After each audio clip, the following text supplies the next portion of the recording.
ആഭ്യന്തര സംഘർഷം രൂക്ഷമായിരിക്കുന്ന സുഡാനിൽ നിന്ന് ഇന്ത്യക്കാരെ രക്ഷപ്പെടുത്താനുള്ള ശ്രമങ്ങൾ തുടങ്ങി. അത് ശക്തമായിരിക്കുകയാണ്. ഇപ്പോൾ സംഘർഷം രൂക്ഷമായ മേഖലയിൽ കുടുങ്ങിക്കിടക്കുന്ന ഇന്ത്യക്കാരെ സുരക്ഷിത സ്ഥാനങ്ങളിലേക്ക് മാറ്റാനാണ് ഇപ്പോഴത്തെ നീക്കം. വിമാനം വഴിയോ കടൽ വഴിയോ സുഡാനിൽ നിന്ന് ഒഴിപ്പിക്കാനാണ് തയ്യാറെടുപ്പ്. INS സുമേധ എന്ന വ്യോമസേന കപ്പൽ ഇപ്പോൾ സജ്ജമാക്കിയിട്ടുണ്ട്. ഇത് സുഡാന്റെ തീരത്തെത്തിയിട്ടുണ്ട്. ജിദ്ദയിൽ 2 C-130 വിമാനങ്ങളും സജ്ജമാക്കിയിട്ടുണ്ട്. കൂടുതൽ വിവരങ്ങളുമായി സരുൺ എ ജോസാണ് ചേരുന്നത്. സരുൺ, ഇപ്പോൾ അവിടെ നിന്ന് ഇന്ത്യക്കാരെ രക്ഷപ്പെടുത്താനുള്ള ശ്രമങ്ങൾ കഴിഞ്ഞ കുറച്ച് ദിവസങ്ങളായി നടക്കുകയാണ്. ഇപ്പോൾ അത് ഏത് അളവിൽ വരെ എത്തിയിട്ടുണ്ട്? കിരൺ, ഈ മാസം 15-ാം തീയതി മുതലാണ് സുഡാനിൽ സൈന്യവും അർദ്ധസൈനിക വിഭാഗം തമ്മിലുള്ള സംഘർഷം അതിരൂക്ഷമായത്. 3000-ലേറെ ഇന്ത്യക്കാരാണ് സുഡാനിൽ ഉള്ളത്. സുഡാന്റെ തലസ്ഥാനമായ ഖാർത്തൂമിലും അതുപോലെ തന്നെ പശ്ചിമ ഭാഗമായ ദർഫറിലുമാണ് ഇന്ത്യക്കാർ കൂടുതലായും ഉള്ളത്.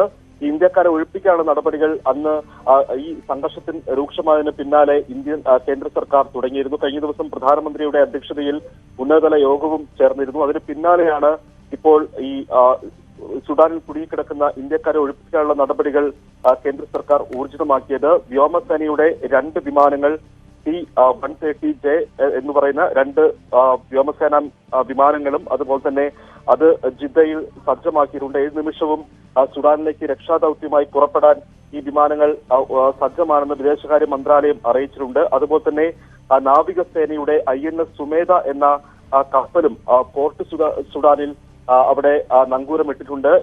ഈ മാർഗങ്ങളിലൂടെ കരമാർഗവും ആകാശമാർഗവും അതുപോലെ തന്നെ ഈ കടൽ മാർഗവും ഇന്ത്യക്കാരെ ഒഴിപ്പിക്കാനുള്ള നടപടികളാണ് ഇപ്പോൾ ഊർജിതമായിരിക്കുന്നത്. ഈ കഴിഞ്ഞ ദിവസം ചെറിയ പെരുന്നാളിനോടനുബന്ധിച്ച് ഇരു വിഭാഗങ്ങളും സൈന്യവും അർദ്ധസൈനിക വിഭാഗവും വെടിനിർത്തൽ ചർച്ചകൾ നടന്നിരുന്നെങ്കിലും അത് ഫലം കണ്ടില്ല. അർദ്ധസൈനിക വിഭാഗമായ റാപ്പിഡ് സപ്പോർട്ട് ഫോഴ്സ് മാത്രമാണ് വെടിനിർത്തലിന് തയ്യാറായത്. സുഡാന്റെ സൈന്യം ഇതിന് തയ്യാറായിരുന്നില്ല.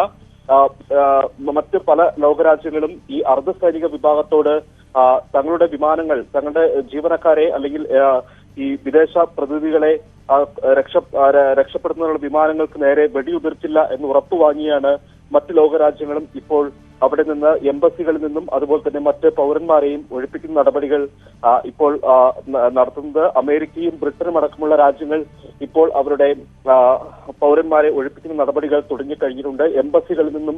എംബസികൾ അടച്ച് അവിടെ നിന്നും അമേരിക്കൻ ചെറിയ സംശയം, ഇപ്പോൾ ഈ ആകാശമാർഗത്തിൽ തന്നെ സുഡാനിൽ നിന്ന് ഒഴിപ്പിക്കുകയാണോ ചെയ്യുന്നത്, അതോ സുഡാനിൽ നിന്ന് സൗദിയിൽ എത്തിച്ച് വിമാനങ്ങൾ അവിടെ സൗദിയിൽ നിന്ന് ഇന്ത്യയിലേക്ക് വിമാനത്തിൽ എത്തിക്കുക, അങ്ങനെ ഏത് വഴിയാണ് ഇപ്പോൾ ഉപയോഗിക്കുന്നത്? കിരൺ, നിലവിലെ സുഡാനിലെ സാഹചര്യം അത്യന്തം ആശങ്ക ഉളവാക്കുന്നതാണ്. കാരണം വെടിനിർത്തലിന് ഇരു വിഭാഗവും ഇതുവരെ തയ്യാറായിട്ടില്ല. അതിനാൽ തന്നെയും ആകാശമാർഗവും അതുപോലെ തന്നെ കടൽ മാർഗവും 2 ഓപ്ഷനാണ് ഇപ്പോൾ മുന്നിലുള്ളത്. കഴിഞ്ഞ ദിവസം ഈ സൗദി അറേബ്യ മറ്റ് ഇന്ത്യക്കാരടക്കമുള്ള ഇന്ത്യയും പാകിസ്ഥാനും ഉൾപ്പെടെയുള്ള പൗരന്മാരെ കടൽ മാർഗമാണ് അവിടെ പോർട്ട് സുഡാനിൽ നിന്നും സൗദി അറേബ്യയിലേക്ക് എത്തിച്ചത്, ജിദ്ദയിലേക്ക് ആ ഭാഗങ്ങളിലേക്ക് എത്തിച്ചത്. അതിനാൽ തന്നെയും മറ്റു പല രാജ്യങ്ങളും ഇത്തരത്തിലുള്ള മാർഗം തന്നെയാണ് തേടുന്നത്. ഫ്രാൻസ് അവരുടെ ജിബൂത്തി തീരത്ത് അവരുടെ പൗരന്മാരെ എത്തിക്കാനുള്ള നടപടികളാണ് ഇപ്പോൾ അവർ നടത്തുന്നത്. അതിനാൽ തന്നെയും കരമാർഗവും ആകാശമാർഗവും കടൽ മാർഗവുമുള്ള 2 സാധ്യതകളാണ് ഇപ്പോൾ മുന്നിലുള്ളത്. മറ്റ് രാജ്യങ്ങളിലേക്ക് റോഡ് കരമാർഗം ആളുകളെ എത്തിക്കാൻ ചില ബുദ്ധിമുട്ടുകൾ നേരിടുന്നുണ്ട്. കാരണം സംഘർഷം അതിരൂക്ഷമാണ് ഈ ഭാഗങ്ങളിൽ. ചാട് ഉൾപ്പെടെയുള്ള മേഖലകളിലേക്കാണ് ഈ സുഡാനിൽ നിന്നുള്ള അഭയാർത്ഥികൾ പോകുന്നത്. ആ കരമാർഗം ആളുകളെ രക്ഷപ്പെടുത്തുക എന്ന ദൗത്യം വളരെ ദുഷ്കരമായിരിക്കും. അതിനാൽ തന്നെയാണ് ഈ ആകാശമാർഗവും അതുപോലെ തന്നെ കടൽ മാർഗവുമുള്ള രക്ഷാപ്രവർത്തനത്തിന്റെ സാധ്യതകൾ കേന്ദ്ര സർക്കാർ ഇപ്പോൾ തേടുന്നത്. അതിന്റെ ഭാഗമായാണ് വിമാനങ്ങൾ സജ്ജമാക്കിയിരിക്കുന്നത്. നാവികസേനയുടെ കപ്പൽ പോർട്ട് സുഡാനിൽ എത്തിയിരിക്കുന്നതും. കിരൺ, ഈ വിമാനങ്ങൾ എങ്ങനെ സുഡാനിൽ നിന്നാണോ സർവീസ്, അതോ ജിദ്ദയിൽ നിന്ന് സർവീസ് നടത്താനാണോ, എങ്ങനെയാണ് ആലോചന? ഇപ്പോൾ 2 നേരത്തെ സൂചിപ്പിച്ച പോലെ C-130J എന്ന് പറയുന്ന വ്യോമസേനയുടെ 2 വിമാനങ്ങൾ ഇപ്പോൾ ജിദ്ദയിൽ സജ്ജമാക്കിയിട്ടുണ്ട്. ഏത് നിമിഷവും സുഡാനിൽ നിന്ന് രക്ഷാപ്രവർത്തനം തയ്യാറായിട്ടാണ് ഈ വിമാനങ്ങൾ അവിടേക്ക് എത്തിയിരിക്കുന്നത്. തിരിച്ച് ഒരുപക്ഷെ ജിദ്ദയിൽ എത്തിച്ച ശേഷമായിരിക്കും ഇന്ത്യയിലേക്ക് കൊണ്ടുവരിക എന്നാണ് ഇപ്പോൾ അറിയാൻ സാധിക്കുന്നത്. അതിന്റെ പ്രാരംഭ നടപടികളാണ് ഇപ്പോൾ വിദേശകാര്യ മന്ത്രാലയം പ്രഖ്യാപിച്ചിട്ടുള്ളത്. ഏതായാലും ഇപ്പോൾ ഈ സുഡാനിൽ കഴിയുന്ന 3000-ലേറെ ഇന്ത്യക്കാരെ രക്ഷപ്പെടുത്താനുള്ള ശ്രമങ്ങൾ കേന്ദ്ര സർക്കാർ ഊർജിതമാക്കിയിരിക്കുകയാണ്. ഈ ദിവസങ്ങളൊന്നും ഈ വെടിനിർത്തൽ ഇരുപക്ഷവും അംഗീകരിക്കാത്ത സാഹചര്യത്തിലാണ് ഈ രക്ഷാപ്രവർത്തനം ഏറെ ദുഷ്കരമായി തുടർന്നത്. വെടിനിർത്താനുള്ള പല ചർച്ചകളും നടന്നിരുന്നെങ്കിലും അതൊന്നും വിജയം കണ്ടില്ല.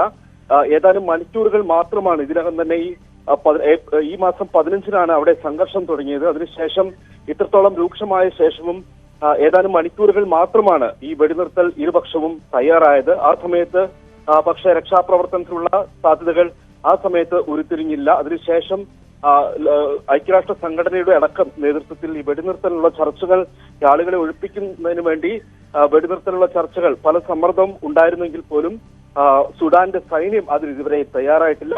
അർദ്ധ സൈനിക വിഭാഗം പെരുന്നാളിന് മുമ്പ് ഈ ഈദ് ആഘോഷങ്ങളുടെ ഭാഗമായി 72 മണിക്കൂർ വെടിനിർത്തലിന് സന്നദ്ധമാണെന്ന് അർദ്ധ സൈനിക വിഭാഗം അറിയിച്ചിരുന്നു. പക്ഷേ അതും ഫലം കണ്ടില്ല എന്ന് വേണം കാണാൻ. ഏതായാലും ഇപ്പോഴും സംഘർഷം രൂക്ഷമായിരിക്കുകയാണ്. കഴിഞ്ഞ ദിവസത്തെ അപേക്ഷിച്ച് അവിടെ ഇന്റർനെറ്റ് സംവിധാനങ്ങളെല്ലാം പൂർണ്ണമായി തകർന്നു എന്നുള്ള റിപ്പോർട്ടാണ് ഇപ്പോൾ പുറത്തു വരുന്നത്. അതുപോലെ തന്നെ ടെലിഫോൺ സംവിധാനങ്ങളൊക്കെ പൂർണ്ണമായി നിലച്ച മട്ടാണ്.